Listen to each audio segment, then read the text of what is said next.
All right, this is ITS148, and February 28th, last day of February. And so today I'm just going to explain the midterm, and just if you have any questions, you can ask me. And then I'm not going to do anything else. I'm just going to let you look at the midterm. You can chat amongst yourselves or whatever you want to make sure you understand it. And then you know, so you're able to get going on it. And then next week I'll do more. I'll start some more stuff, but I want to give you a chance. I've limited the midterm a little bit more than I normally do my assignments, just because it's like a midterm, I guess, and it's worth more. So and I want to make sure you do it. And also there's going to be some time. I actually think it's like November. No, this is spring semester. So there's a certain time when you have to have, let's see, no, there's a last day before you can withdraw with a W. And I'm gonna make sure that you, I want to make sure you have to hand in stuff by then, because I don't want you to put it off and then not get it done, because most people who I give incompletes to don't finish. Okay, it's my way of failing people. Okay, you give you an incomplete. You know, you're all happy that you got it incomplete, and you got way more time, but then you don't finish. And it's my way, because I'm too chicken to fail people.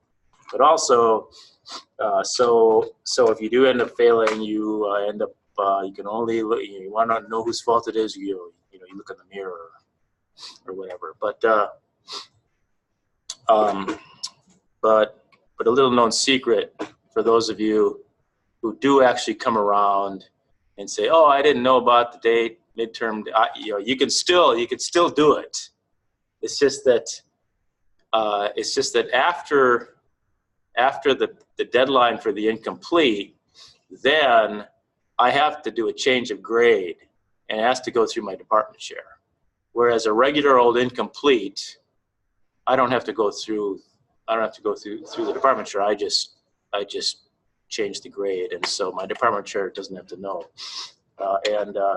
That happens so rarely that I never get any crap from my department chair. But department chairs don't like to sign change of grades. I remember one semester I messed up in how I messed up in saying where the cutoff was. The cutoffs were. I ended up. I said I put in my syllabus that the cutoffs were slightly lower than I actually set La Lima. And so there was a bunch of people, and see, this was at Manoa, and they give A minuses and B pluses and so on. And I gave about 7 people A minuses that really should have gotten A's, or really, according to what I said in my syllabus.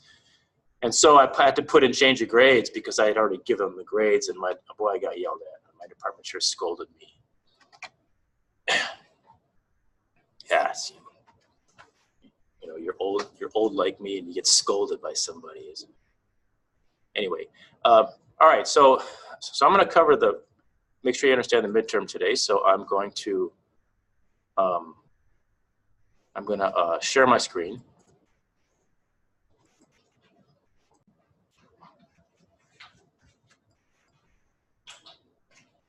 And I am recording. So if we go to Laulims, we go to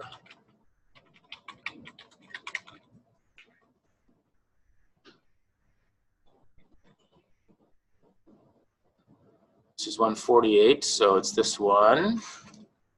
And if you go to assignments, it's this one, midterm. It says midterm. So this is the midterm.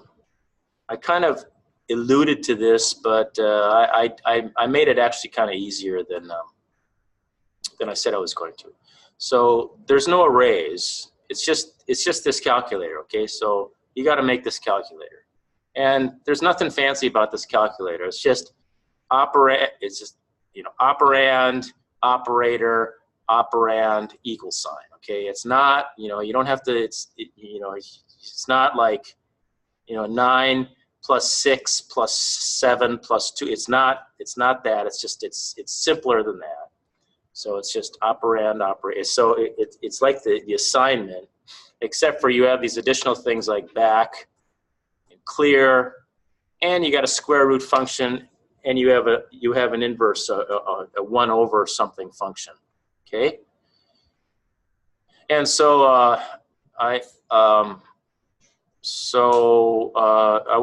it explains it here. Program specifications are perform addition, subtraction, multiplication, division operation. To perform these operations, the user first clicks on the number, followed by the appropriate operator key, followed by the second number, followed by the equal sign. And a number can be lots of digits.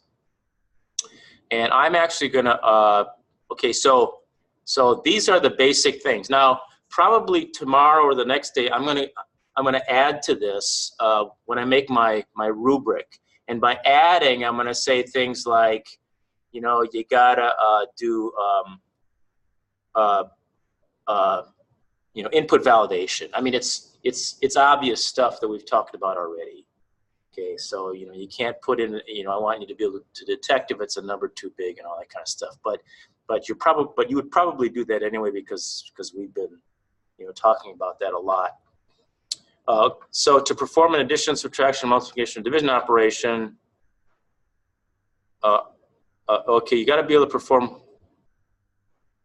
Okay, I guess maybe you do have to. I guess you do have to do what I said, but there's other stuff you don't have to do. But to perform an addition, subtraction, multiplication, or division operation on the result of a previous operation, the user clicks on another operator key followed by another number and the equals key. Okay, so yes, you do have to do that, but the first operand is already in there. So the first operand is already up here, and the first operand can be the result of a previous calculation. But the thing you don't have to do is worry about operator precedence. Last semester I made it so you have to worry about operator precedence, and that just messed everybody up, and hardly anybody got it. What I mean is that if you say 2 plus 3 times 5, it's got to know to do the 3 times 5 before it adds to 2. Okay, you don't have to do that. Okay, so forget that. So don't be confused. Okay, so you have that. The user can also repeat the previous operation by just clicking the equal keys again without clicking another operator key. Okay, so that's pretty simple also. To calculate the square root or reciprocal of a number, or to change the sign of a number, oh yeah, this thing here. The user clicks on the number followed by the appropriate key. Okay, so you type in, you click a 9, and then you click a square root, and it should say 3 up at the top. No, 3 times, yeah, 3. Is that right? Square root of 9 is 3. And for 1 over, it should do that, and plus minus. To calculate the square root or reciprocal of a previous operation, user just clicks on the operator key. Each time so it's easy because you just have one buffer number here. You just have one variable which is going to store the number, the first operand. And after you're done doing a calculation, you just put that number back in the first operand field again, and you're ready to do another number. Each time the user clicks on a number key, the number is displayed at the top of the form. This text box also displays the result of an operation when the user clicks on square root, 1 over, plus or minus, or the equal key. To erase the last digit entered, the user clicks on the back key. So that's this back key here. And to clear all the values, the user clicks on the clear key. Okay, so So the clear key clears the whole thing. The clear key does not, it doesn't do anything more than that. I mean, it's like, there were enhancements that I could have made to this thing, which are in the book. I got this problem out of the book, or I got it out of this instructor manual that we get, these projects, suggested projects. And there's a bunch of fancier stuff that they suggest, but I'm not including any of that fancy stuff. Okay, and then I want you to do, those are the program specifications, and then the assignment specifications are, which is additional stuff, which is what I want to see, which doesn't really affect the calculation, is I want you to create a class. Okay, it's a separate class called calculator, and that implements the functions of the calculator. Okay, so it's going to be a separate file. It's going to be calculator.cs. It's going to be the same namespace as your midterm, but it's going to be in a separate file. And then I actually define the class properties and methods here for you. So it's sort of like I'm helping you to make sure you get everything and to make sure it's organized well. But also it's an additional specification. The calculator class should accept decimal parameters and provide a decimal result for the calculated values. Okay, so this can be a static class. So you don't have to create an instance of it in your form1.cs. You can just use it. Just use the class. Just use these operators. If the user tries to divide a number by 0, the calculator should display an error message in the text box. The form class should also use a try catch for the divide by 0 exception. The calculator class should contain the following properties and methods. So you're going to have some private fields, you know, current value, operand 1, operand 2, operator,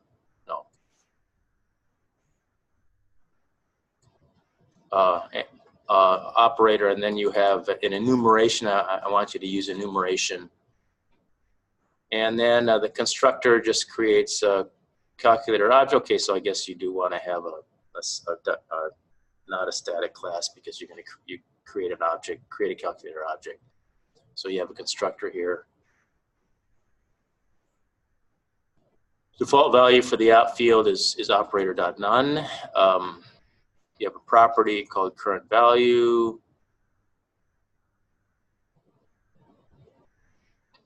Tells you what the type is. And then you have these methods here. You have a add method, which adds the display value, sets operand 1 to, so it explains exactly what these things are supposed to do, which helps you. And then okay, so there's that. And then so for documentation and readability, I just want you to make sure you include your name. The form title, I want you to include your name, in name and comment in your code. Add some rudimentary comments just to say what the code and the event handlers do. And your controls and event handlers should be named appropriately to take advantage of IntelliSense autocomplete feature. So it's the way the book suggests you to do it. It's not like the 128 book. And also I'd like you to kind of clean it up. So, you know, I've told some of you in the past that that I don't mind if you have empty event handlers lying around, you know, because it kind of makes your makes your programs unique. And but you should know how to get rid of them by now. You know, like if you accidentally double click on a label or something, and you know, and then boom, it starts you out with an event handler, or if you click on that label, and so there's this empty event handler there. Okay, so I'd like you to take those out, and when you're done, just zip it up and submit it.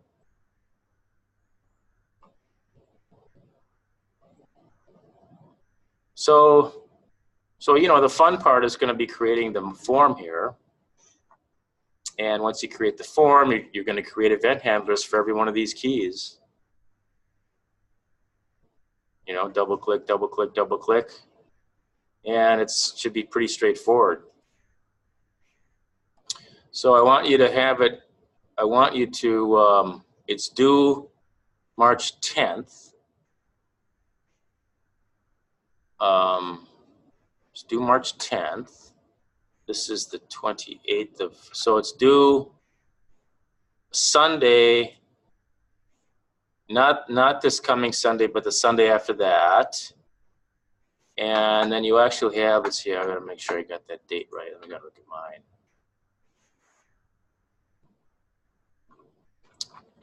Lima. Oops.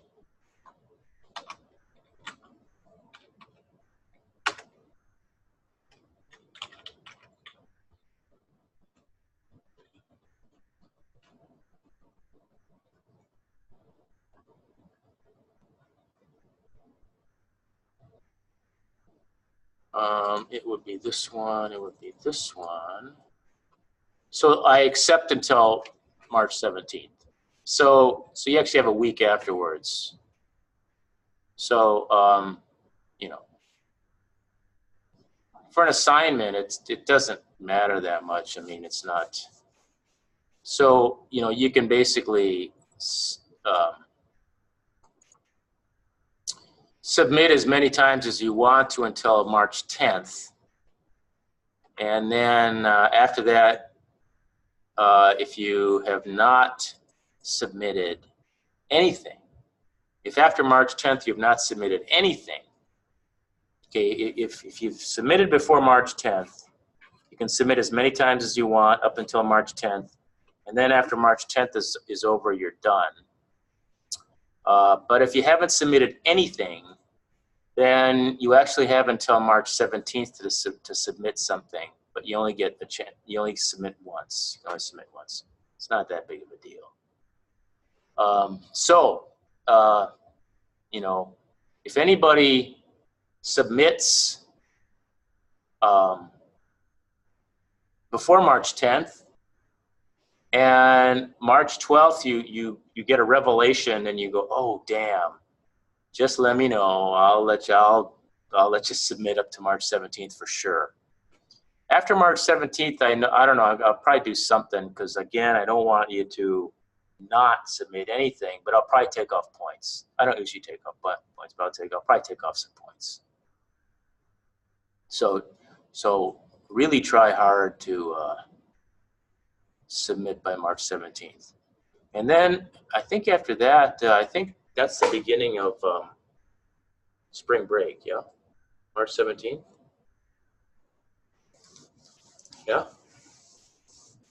All right. Okay, so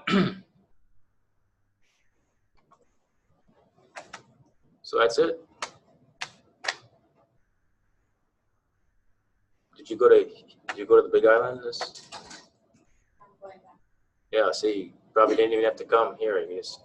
But you're probably taking other classes. Or... I have the class, yes. I have classes all day on Wednesday, and I have an internship tomorrow. But then tomorrow after my internship, I'm going back again. And I don't have my database just ended, so Monday I can stay through Monday. Oh, okay. Well, you don't have to come back for me. I know all those other grumpy teachers, you know, they like to exercise their authority over you. I appreciated that I had to stay.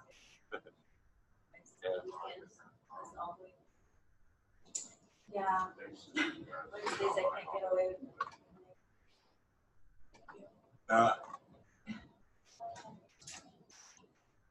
All right, so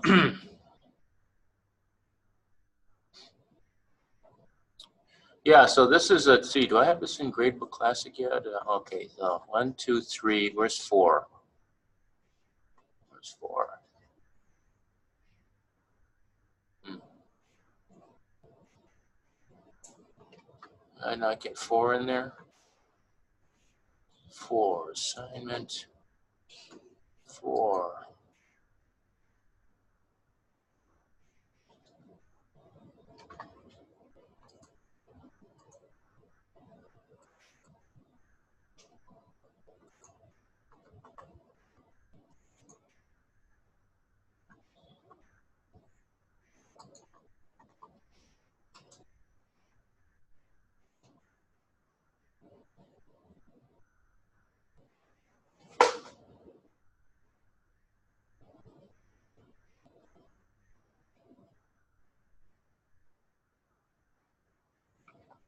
Oh, why are these not in order? Why is quiz 2? 1, 3, 4. Quiz 2 is February 1st?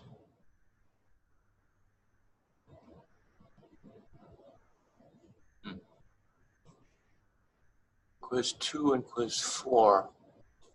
What happens if I make on February 1st? Quiz 2 and quiz 4.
Now they're in order.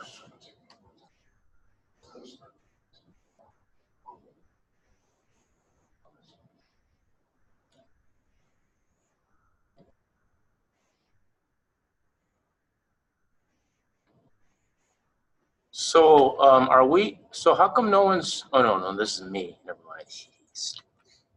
All right, yeah, okay, you're turning in quizzes. Okay. All right. Okay, well,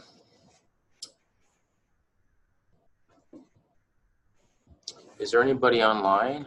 This is an online class, isn't it?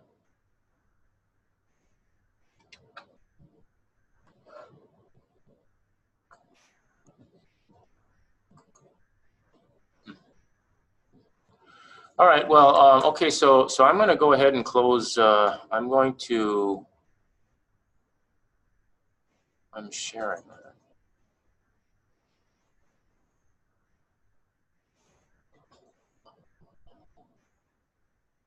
I'm not sharing.